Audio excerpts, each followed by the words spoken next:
Hello everyone, welcome back to my channel. Here today we will do section 10, 11 and 12. Transfer of property act हम कर रहे हैं और आज का जो हमारा टॉपिक होगा वो है रिस्ट्रेंट ऑन ट्रांसफर। जब ट्रांसफर होती है किसी भी प्रॉपर्टी की तो उस प्रॉपर्टी में कुछ ऐसे रिस्ट्रेंट या हम कंडीशंस लगा देते हैं जिससे ट्रांसफर करने से पहले हमें उन कंडीशंस को फुलफिल करना पड़ता है। So we will see whether those restraints valid होती हैं, इनवैलिड होती हैं, उनका ट्रांसफर पर क्या इफेक्ट पड़ता है, क्या ट्रांसफर ऑफ प्रॉपर्टी उन कंडीशंस को फॉलो ना करने से अगर हम ट्रांसफर कर दें तो क्या हमारा ट्रांसफर वैलिड होगा। Let's see. So starting with the very first section, section 10। Section 10 बात करता है restraint transfer. I'll write here section 10, that is conditions alienating transfer, means transfer करना या प्रॉपर्टी से जब आप अलग होते हो तो वो कौन सी कंडीशंस हैं जो आपको फुलफिल करनी पड़ेंगी। देखिए, एक सपोज एग्जांपल से स्टार्ट करते हैं। ए पर्सन है और वो अपनी प्रॉपर्टी बेच रहा है किसे, बी को। ठीक है, सेम डीड पर तुरंत ही जब हमने करा था ना कंडीशंस, या तो आप जिस टाइम पे सेल कर रहे हैं तभी कंडीशंस लगाइए। तो बाय चांस ए ने प्रॉपर्टी बी को बेची बट साथ में ही एक कंडीशन रख दी ऑन द सेल डीड पे। क्या कंडीशन रख दी कि एक शर्त पर मैं तुम्हें ये प्रॉपर्टी बेच रहा हूँ। क्या शर्त है कि ये जो प्रॉपर्टी है ये तो मैं तुम्हें 20 lakhs की दे रहा हूँ, राइट, 20 लाख की।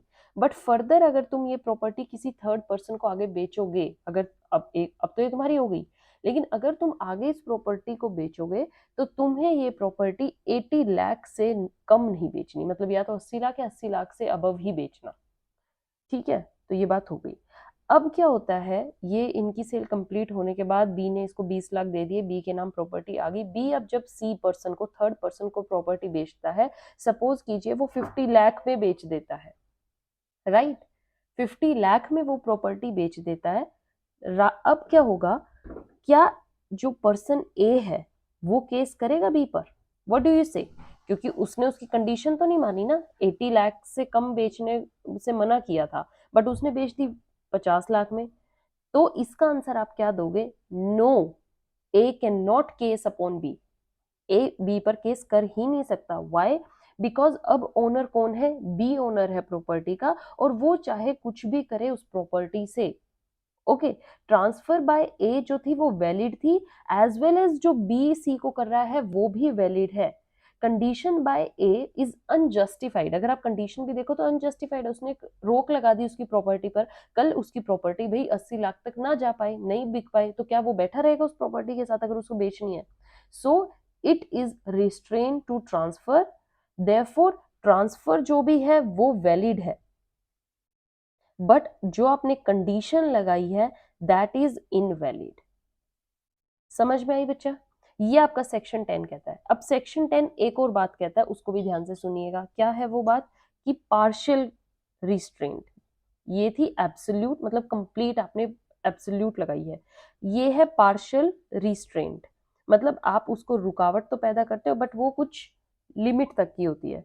सपोज कीजिए, एक बहुत बढ़िया एग्जांपल मैं देती हूँ। हमारे इंडिया में एक हिंदू अनडिवाइडेड फैमिलीज है, ज्वाइंट फैमिली का कंसेप्ट है, हम इकट्ठे ही रहते हैं और आपस में आपको सबसे बेस्ट जो ब्रदरहुड की फीलिंग देखने को मिलती है वो हमारे देश में ही देखने को मिलती है।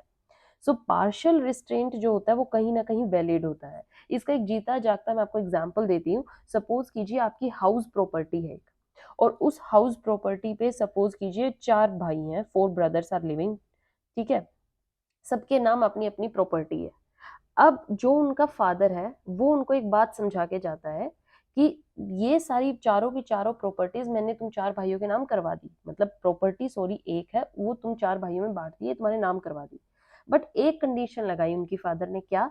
कि अगर तुम चारों में से कोई भी एक प्रॉपर्टी को कहीं बेचना चाहता है या वो फर्दर आगे इसको सेल करे, ट्रांसफर करे, तो सबसे पहले वो रिमेनिंग अपने 3 ब्रदर से पूछेगा कि तुम्हें तो नहीं लेनी है। उनको पहले पूछेगा, अगर वो लेने से मना कर दें या वो ना ले पाए तब आप ये किसी थर्ड पर्सन को बेच सकते हो। ठीक है, वरना ये ले लेंगे तो बेस्ट है, ना ले पाए फिर तुम किसी और को बेचो, पर पहले तुम्हें कंडीशन क्या फॉलो करनी पड़ेगी, अपने भाइयों से पूछना पड़ेगा। तो क्या ये कंडीशन वैलिड थी? यस, ये कंडीशन वैलिड है, ये पार्शियल रिस्ट्रेंट है। So this partial condition that is given by the father to save his family property, इसके पीछे भी एक लॉजिक ही रहा है, तो ये जस्टिफाइड कंडीशन थी और ये वैलिड रहेगी। ठीक है बच्चे। सो देयरफॉर जो सेक्शन 10 है, एब्सोल्यूट रिस्ट्रेंट्स जो होंगे, जो इस पे कंप्लीटली एब्सोल्यूट रिस्ट्रेंट लगाया था, ये वॉइड होते हैं। हाउएवर जो पार्शियल रिस्ट्रेंट लगाए जाते हैं वो कहीं ना कहीं अलाउड है हमारे इस ट्रांसफर ऑफ प्रॉपर्टी एक्ट 1882 में। Okay, absolute restraint is one that takes away the power of alienation completely. आपसे प्रॉपर्टी से अलग होने की पावर पूरी छीन लेता है। आपको अकॉर्डिंग जो फर्स्ट पर्सन ने कंडीशन रखी है उसी के तहत चलना पड़ेगा, तो ये अनजस्टिफाइड है। राइट, कंडीशन ऑन ट्रांसफरी ये लगा दी कि ही शैल नॉट एलिनेट प्रॉपर्टी से तुम अलग नहीं होगे जब तक कि तुम प्रॉपर्टी को रिलीजियस पर्पज के लिए सेल ना करो, सिर्फ तुम्हें रिलीजियस पर्पज के लिए ही देनी है। तो ये एक क्या है, एब्सोल्यूट रिस्ट्रेंट है। पार्शियल रिस्ट्रेंट वो होता है दैट इम्पोज सम रेस्ट्रिक्शन, कुछ ही रेस्ट्रिक्शन लगाते हैं on the power of alienation, but transferee is free, वो फ्री है, अपनी प्रॉपर्टी को कहीं पर भी बेच सकता है। Right, thus the power of alienation is restricted only to some condition या कुछ ऐसी जो जस्टिफाइड भी लगती हैं। ओके, जैसे आपकी मैं एग्जांपल देती हूँ, एक कंडीशन थी कि ट्रांसफरी अपनी प्रॉपर्टी को सिर्फ अगर बेचना है तो किसी भी तरीके से बेच सकता है, बट गिफ्ट नहीं किसी को भी करेगा, प्रॉपर्टी गिफ्ट नहीं करनी। तो ये एक बहुत सारे वेज होते हैं ट्रांसफर के, अगर आपका एक वे रोक दिए तो आपके पास और भी है चॉइस में, कंप्लीटली रिस्ट्रेंट तो नहीं है। सो ये क्या है, पार्शियल रिस्ट्रेंट, और ये वैलिड है। Okay, next is a condition that transferee shall not transfer the property for a period of 3 years. आप 3 साल तक प्रॉपर्टी नहीं बेचोगे, उसके बाद आप बेच सकते हो। तो कहीं ना कहीं ये भी पार्शियल रिस्ट्रेंट है, क्योंकि आपके पास आगे पूरी लाइफ पड़ी है बेचने के लिए। राइट, अगर यही रिस्ट्रेंट ये कर दिया जाता है कि 20 ईयर्स तक आप किसी को ट्रांसफर नहीं करोगे, देन इट इज एब्सोल्यूट और वो इनवैलिड हो जाता। ओके, नेक्स्ट एग्जाम्पल अगर हम देखें, a condition that transferee shall not transfer the property to any member of particular person family, मतलब किसी फैमिली, दो फैमिलीज हैं और एक पर ये कह दिया कि आप दूसरी फैमिली के किसी भी पर्सन को ये प्रॉपर्टी नहीं बेचोगे, तो ये एक पर्टिकुलर पर्सन से रिलेटेड है और ये पार्शियल रिस्ट्रेंट, आप किसी और को बेच दो, दूसरी फैमिलीज भी तो हैं रेस्ट, तो that is valid. On the other hand, अगर ये कंडीशन लगा दी कि transferee shall transfer the property only to a particular, आपको सिर्फ इसी पर्सन को बेचनी है और किसी को बेचनी नहीं, अब आपके पास चॉइस सिर्फ यही पर्सन है, वरना आप किसी को बेच ही नहीं सकते, ये एब्सोल्यूट रिस्ट्रेंट है। समझ में आ रहा है बच्चे difference? When you have remaining choices, अगर आपके पास बहुत सारे चॉइसेस है और उनमें से एक चॉइस आपकी बंद कर दी गई है, उस पर रिस्ट्रेंट लगा दी है, तो वो पार्शियल में आएगी। बट अगर आपकी सारी चॉइसेस ही खत्म कर दी और आपके पास कुछ ऑप्शन भी नहीं है, you have to just follow the one condition only, वो आपकी एब्सोल्यूट रिस्ट्रेंट होगी और वो होती है इनवैलिड। सेक्शन 10 आपको अच्छे से समझ में आया। Now come to section 11। Section 11 बात करता है restraint against enjoyment.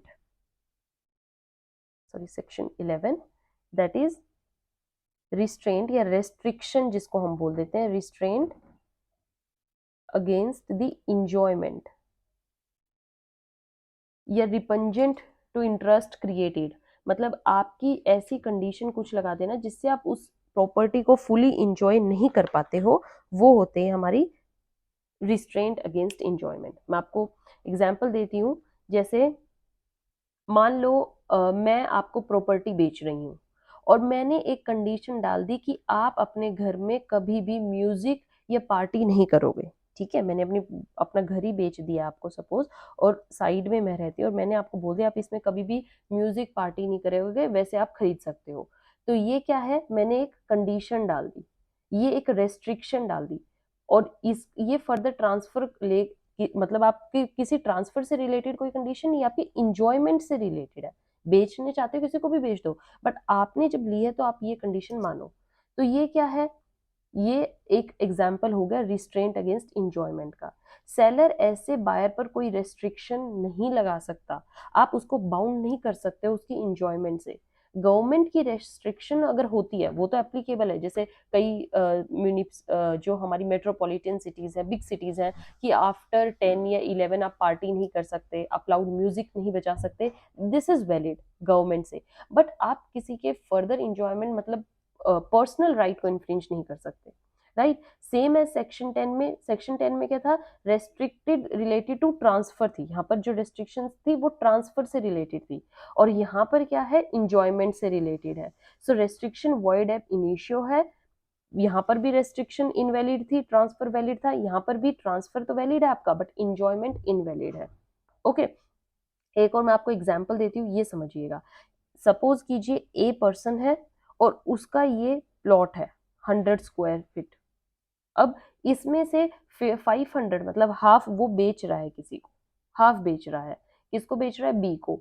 But remaining 500 जो है वो ए का ही प्रॉपर्टी है, और उस ए में अपने उसने एक पोल्ट्री फार्म बनाया हुआ है, किसने, ए ने, और ये प्रॉपर्टी उसने बेच दी बी को। ठीक है। अब बी कहता है कि उसने इस बी को कहा है कि जब तूने ये प्रॉपर्टी ये ली है, ये 500 गज का, इसमें तो अपना घर बना सकता है, पर तू घर बनाइयो बस 2 फ्लोर तक ही। ठीक है, 2 फ्लोर तक बनाएगा कोई दिक्कत नहीं है, बट अगर तूने उसके बाद 3rd फ्लोर बनाया तो फिर दिक्कत आ जाएगी, वो तुझे नहीं बनाना। रीजन उसने अपने जस्टिफाई करने के लिए क्या दिया कि पोल्ट्री फार्म में वेंटिलेशन चाहिए, मुझे प्रॉपर एयर चाहिए, सनलाइट चाहिए, और अगर तूने ये किया तो मेरी सारी वो जो मेहनत है पोल्ट्री फार्म में वो बेकार हो जाएगा, और वो मेहनत प्रॉब्लम क्रिएट हो जाएगी। अब बी मान गया, बी ने एक्सेप्ट कर ली। अब बाद में उसने क्या किया, 3rd फ्लोर बना दिया। पहले तो उसने ए के साथ हाँ कर दी कि हाँ मैं नहीं बनाऊंगा, बट बाद में 3rd फ्लोर बना दिया, तो क्या एक केस कर सकता है यहाँ पर, ये बताइए। है तो ये भी एक इंजॉयमेंट के अगेंस्ट ही, उसका मन मर्जी वो 4th फ्लोर तक बनाए। तो आप आंसर क्या दोगे, yes he can go in the court and yes he can case upon him. Why, क्योंकि ए केस बी के अगेंस्ट इसलिए कर रहा है, ये एक पार्शियल रेस्ट्रिक्शन थी। सेम वही बात यहाँ पर भी, पार्शियल रिस्ट्रेंट, ये पार्शियल रेस्ट्रिक्शन थी कि आप 2 फ्लोर पे एंजॉय कीजिए, 3rd फ्लोर ना बनाइए। पार्शियल रेस्ट्रिक्शन, क्योंकि 2 फ्लोर में उसने कह दिया था, 3rd फ्लोर में वैलिड रीजन भी दिया है, जस्टिफाई, जैसे यहाँ पर जस्टिफाई था फैमिली प्रॉपर्टी बचाना, यहाँ पर जस्टिफाई थी भाई मेरे को खुद का बिजनेस बचाना है। ओके, और इसलिए ए के पास ना बेच बनाने की परमिशन देने का, क्योंकि ए का बिजनेस हार्म होगा, और बी को अगर दिक्कत थी तो वो स्टार्टिंग में ही मना कर देता कि नहीं मुझे नहीं लेनी है प्रॉपर्टी, क्योंकि मुझे तो 3 फ्लोर बनाने ही है, राइट। बट उसने उस टाइम पे ये बात एक्सेप्ट कर ली थी, दैट्स वाई बी अब बाउंड है उसकी रेस्ट्रिक्शन से, और ये पार्शियल रिस्ट्रेंट है। I hope you understood what section 11 is saying. It lays down that any condition which restrain the enjoyment of the property which is transfer, वो absolutely, अगर आप absolute enjoyment restraint डालोगे वो void है। Principle is that a condition will be void हो जाएगी। It distracts from the very completeness of interest. जितना आपकी प्रॉपर्टी में enjoyment का हक बनता है आप enjoy नहीं कर पाओगे, इस वजह से ये void है। So when a party is transferred absolutely, sorry, property is transferred absolutely, it must be transferred with all the legal incidents. जितनी आप enjoyment दे रहे हो सब दीजिए। आप अपनी प्रॉपर्टी से अलग हो रहे हो, इसका मतलब आप दूसरी पार्टी को कंप्लीट उस राइट दे रहे हो कि आपकी प्रॉपर्टी, इसको आपने जैसे भी ट्रीट करना है कीजिए। दस फॉलोइंग जो भी रेस्ट्रिक्शंस होते हैं वो वॉइड होती हैं। कैसी, अगर आप कोई कंडीशन ऐसी अटैच कर रहे हो कि ट्रांसफर जो है वो एब्सोल्यूट ट्रांसफर है, और जो ट्रांसफरी है वो उस पर पूरा हक से एंजॉय नहीं कर पाएगा। Transferee should always let the land at definite rent and cultivate in a particular manner, वो उसको कैसे भी यूज कर सकता है। बट इसकी एक्सेप्शंस मैंने दी हैं, क्या दी हैं, ट्रांसफर में इम्पोज कंडीशंस, कैसी conditions, for the benefit of his adjoining land. अगर उसके साथ में कोई लैंड है और उस पर अगर कोई दिक्कत क्रिएट होगी, कोई बिजनेस में दिक्कत होगी, तो वो लगा सकते हैं। जैसे मैंने अभी आपको बताया है, एक और एग्जाम्पल आपको देती हूँ। ए है, A makes absolute gift of his house to B, B को अपनी प्रॉपर्टी मतलब या कोई भी घर दे देता है गिफ्ट में, लेकिन उसको साथ में डायरेक्शन देता है कि he will not raise it higher, इससे ज्यादा नहीं बनाएगा, so as to obstruct the passage of light and air. I just give you poultry farm वाला एग्जाम्पल, तो ये एक वैलिड कंडीशन है। ऐसी एक और example, suppose A is the owner of 2 properties, एक हाउस और एक साथ में जमीन है, एंड जो ए है, ए ने साथ वाली जमीन बी को बेच दी, क्या कंडीशन लगा के कि B shall spend money in repairing and maintaining the drain of his house, घर का ड्रेन और जो भी लाइटिंग है उसको मेंटेन करेगा पासिंग थ्रू द लैंड, अगर वो लैंड से होकर गुजरती है तो B is bound by that condition. क्यों, बिकॉज यहाँ पर क्या है, बी, ए ने अपनी प्रॉपर्टी ना हार्म होने से बचाने से ये कंडीशन दी थी, अगर बी ने उसकी बात मानी है तो उसको वो फुलफिल करनी पड़ेगी। अब आपसे कोई सेक्शन 10 और सेक्शन 11 में डिफरेंस पूछेगा तो आप इजीली बता सकते हो। हाउ, जो सेक्शन 11 है that is applicable on the transfers, और यहाँ पर जो कंडीशन थी वो क्या होनी चाहिए, absolute restraint on the transfer invalid है। Section 11 is related to the enjoyment, और एब्सोल्यूट इंजॉयमेंट की अगर आप कोई कंडीशन लगाओगे वो इनवैलिड है, पार्शियल दोनों में हाँ है, right. So this is related to the alienation and this is related to the enjoyment. Now come to the this section, last section talks about section number 12 is, it says conditions making interest determinable on insolvency or attempted alienation. Okay, condition making interest determinable on insolvency, अगर insolvency हो जाती है उस case में। देखिए समझने वाली बात क्या है, यहाँ पर हम वही वैसे ही स्टार्ट करेंगे एग्जाम्पल से, एंड देन आपको अच्छे से समझ में आएगा।